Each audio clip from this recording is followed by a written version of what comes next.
Listen, I'm getting ready to get dressed to leave, and I guess they want me to stay. Not happening. I just started with the sirens. All right, I'll continue when I get downstairs. All right, just stepped out the building.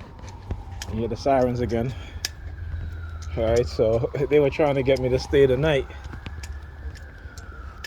Okay, and when I was like, I'm getting ready to go, that's when I was upstairs. You guys hear all the sirens, and it was very, very loud too, man. And I had to go get my phone so I can record some of it. You know, like I said, there are times when they go back and forth. They send me a subliminal message that to leave or to stay, what have you. You know, it's like I said, they'll do things to suit their own interests and not yours as a TI. So you got to do what's best for you. You know, you got to learn about your targeting. How it is they're targeting you? What is this they're doing? What kind of subliminal message they send you? They're trying to send you. Now you may not get everything, like I do. I don't get everything correct, I guess. You know, but I do know when, you know, they try to get me to stay, or they try to get me to leave. Okay, so yeah, you know what I'm saying. So we were supposed to go to the mall today, but that ended up not happening. When I got here, Pam wasn't ready, the kids wasn't ready. You know, she called me and I called her back. And I told her I'm gonna take a shower and leave to get the kids ready. By the time I got here, she was just making breakfast. And this was like about a little bit after 2 in the afternoon, a little after 2 p.m. You know, so I was like, well, I guess we're not going, which means that I have to go in the morning and you know, return these sneakers, right? And on top of that, I'm now leaving, minutes to 11. The kids are not going to bed because, you know, of course she always does. Alyssa's here very late on a Sunday, so the kids don't even go to bed till 11 o'clock. I was trying to get into bed early because by 9:30 I already had them in bed. Yeah. Yeah. That's a dude. Okay, that's a dude. Did the hand signal, pull his hair back, doing the palm fixation drill. You know, he pulled his hair back with his hands. You know, he does it in such a way that you'll see the palm of his hands, right? So yeah, that's the palm fixation drill. And then he starts looking over at the church as he's doing it. Okay? Again, subliminal message, because, you know, like I said, I already know, you know, these religious organizations, you know, these people that are on the police force, they belong to religious organizations, that they abuse their power. You know, it's well documented. Okay, and many people think because we live in a liberal state like New York, like these shits don't happen, right? Okay? They think this should happen only in the South, right? Or in the Midwest. But trust me, even in a liberal state, a state that is, you know, mostly Democrats, you know, it is a blue state, but it doesn't matter. Things like this still happens. So, you know, they can engage in their psychological warfare all day. That's okay, because I'm gonna expose it all day, like I said, right?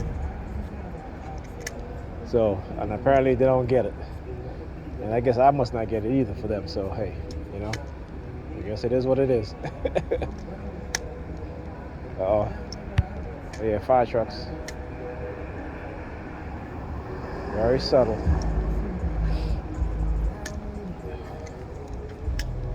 You guys hear it? You guys hearing it? Yeah. Let me see, the music is playing from the car. They drowned it out. They're pretty slick, you know what I'm saying? They're pretty slick. So they waited until the cop pulled up playing the music. Then they started with the fire truck sirens, but I don't know if this if the mic on the phone will pick it up. You understand what I'm saying? They're very meticulous. They know the capability of the devices that you have, and they will use it to their advantage to shield themselves or to hide themselves in a way like, targeting you from very far. Oh.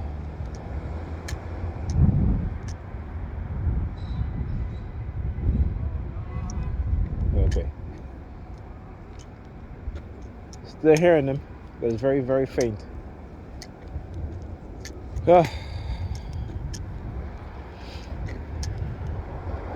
So as I was saying, we end up not going because and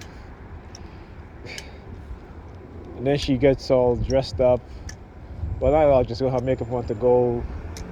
She says to go to Burlington Coat Factory, which is right around here, and she didn't buy anything. She came back in, she didn't buy anything. She's supposed to get something for her for this doctor at her job.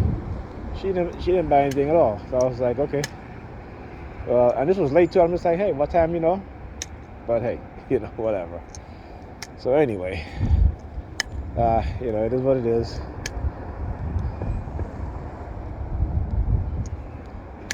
And okay.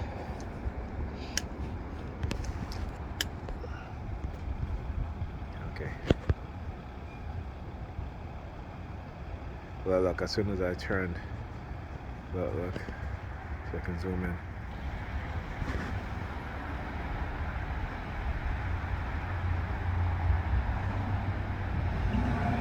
Look. Funny motherfuckers. Yeah, I don't curse too often, but I remember telling my friend about it, like, listen, you shouldn't curse a lot, and I don't usually curse a lot, but, everyone kind of, my mouth is a F you, F this, F that, but sometimes, I think I'm getting to the point where, where I'll say a little curse and it's perfectly fine, because they try to frustrate you, you get a little upset, you get a little frustrated, but you don't get too upset and don't get too frustrated because, again, that leads to negative outcomes, right? Whether it be health-wise, emotion-wise, psychological-wise, so they know by putting you under a lot of stress, it will cause all these illnesses, basically silently killing you, right? Using these types of psychological tactics and methods, psychological warfare. All right.